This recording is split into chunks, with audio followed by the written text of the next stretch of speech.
ಭಾರ್ಗವಿ ಜಿ.ಪಿ. ಪಾಟೀಲ್ ಮಗನೇ ಮದುವೆ ಆಗಿರುವುದು ಅನ್ನೋ ವಿಷಯ ರವೀಂದ್ರ ಭಟ್ಕಳ್ ಅವ್ರಿಗೆ ಗೊತ್ತಾಗಿದೆ. ವಿಷಯ ಗೊತ್ತಾಗ್ತಿದ್ದಾಗೆ ಜಿ.ಪಿ. ಮನೆಗೆ ಎಂಟ್ರಿ ಕೊಡ್ತಾರೆ.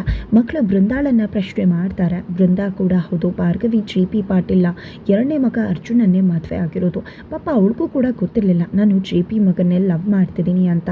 ಈ ಮನೆಗೆ ಬಂದ ಮೇಲೇ ಗೊತ್ತಾಗಿತ್ತು. ನಮ್ಮ ಮಾವನ ವಿರುದ್ಧನೇ ಹೋಗ್ತಾಳೆ, ಅದಕ್ಕೆ ನಮ್ಮ ಮಾವನೇ ಸರಿಯಾಗಿ ಅವಳನ್ನು ಪ್ರೀತಿಯನ್ನು ಬಲಿಯಲ್ಲಿ ಬೀಳೋ ಹಾಗೆ ಮಾಡಿತು ಅಂತ ಬೃಂದಾ ಹೇಳ್ತಾಳೆ. ಅಷ್ಟರಲ್ಲಿ ಜಿ.ಪಿ. ಪಾಟೀಲ್ ಬರ್ತಾರೆ. ಜಿ.ಪಿ. ಪಾಟೀಲ್ ಹತ್ರ ರಿಕ್ವೆಸ್ಟ್ ಮಾಡ್ಕೊತಿದ್ದಾರೆ, ನನ್ನ ಮಗಳು ಭಾರ್ಗವಿಯನ್ನೇ ನಿನ್ನ ಮಗ ಅರ್ಜುನ್ ಮದುವೆ ಆಗಿರೋದು. ನಿಜಕ್ಕೂ ಕೂಡ ಇದ್ಯಾವುದೂ ನನಗೆ ಗೊತ್ತಿರಲಿಲ್ಲ, ದಯವಿಟ್ಟು ನನ್ನ ಮಗಳನ್ನ ಚೆನ್ನಾಗಿ ನೋಡ್ಕೊ ಅಂತಂದರೆ, ಯಾರು ನಿನ್ನ ಮಗಳು ಭಾರ್ಗವಿ ನನ್ನ ಸೊಸೆನ? ಯಾರು ಹೇಳಿದ್ದು? ಯಾರು ಅವಳನ್ನು ಸೊಸೆ ಅಂತ ಒಪ್ಕೋತಾರೆ? ನನಗೆ ಇಷ್ಟೆಲ್ಲ ಅವಮಾನ ಮಾಡಿದ ಅವಳನ್ನ ಯಾವುದೇ ಕಾರಣಕ್ಕೂ ಕೂಡ ನಾನಂತೂ ಸುಮ್ಮನೆ ಬಿಡುವುದಿಲ್ಲ ಅಂತ ಹೇಳ್ತಿರ್ತಾರೆ. ದಯವಿಟ್ಟು ಜಿ.ಪಿ. ದಯವಿಟ್ಟು ನನ್ನ ಮೇಲೆ ಏನೇ ಸಿಟ್ಟಿದ್ರು ಅದನ್ನು ನನ್ನ ಮಗಳ ಮೇಲೆ ತೋರಿಸ್ಬೇಡ.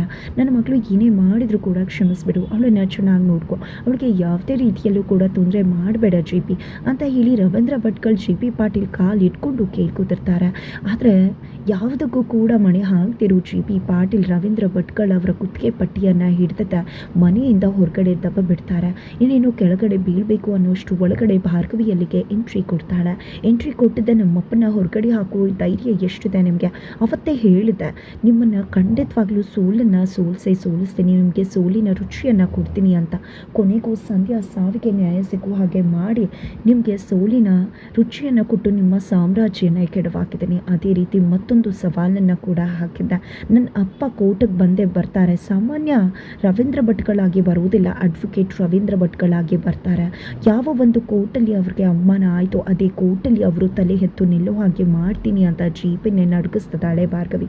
ಇತ್ತ ಕಡೆ ಅರ್ಜುನ್ ಕೂಡ ನಿಮ್ಮ ಮಗಳಿಂದನೇ ನಮ್ಮ ಮನೆ ನೆಮ್ಮದಿ ಹಾಳಾಯಿತು ಅಂತ ಮಾವ ರವೀಂದ್ರ ಭಟ್ಕಳ್ ಅವ್ರಿಗೆ ತಿರುಗಿ ಬಿತ್ತಿದ್ದಾರೆ. ಈ ಕಡೆ ಭಾರ್ಗವಿ ಕೂಡ ಸಿಡಿದೇಳ್ತಿದ್ದಾರೆ. ಹಾಗಿದ್ರೆ ಮುಂದೇನಾಗುತ್ತೆ ಮುಂದಿನ ವಿಡಿಯೋ